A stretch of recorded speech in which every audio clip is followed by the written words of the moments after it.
Sensiz gülüm bana dar bu dünya, boştur bu elem. Her gecelerim, gündüzlerim yağlayan helem.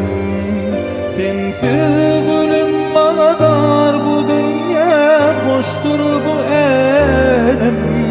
Sen olmasan yalan bu elem. Uzaklardan gözleme, inemin sen yanında. Yüreğim dinlesene sen kalbimda.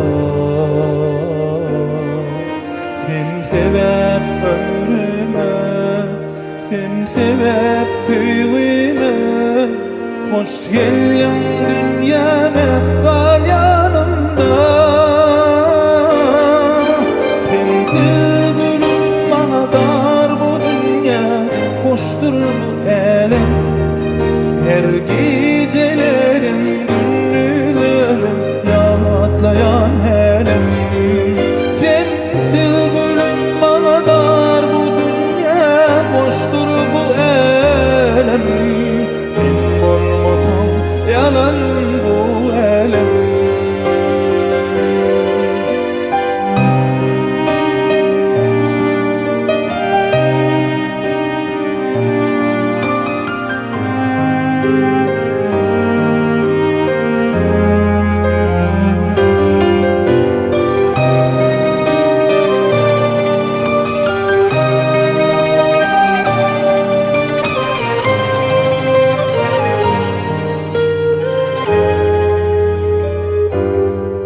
Uzaklardan gözleme, inemin sen yanında.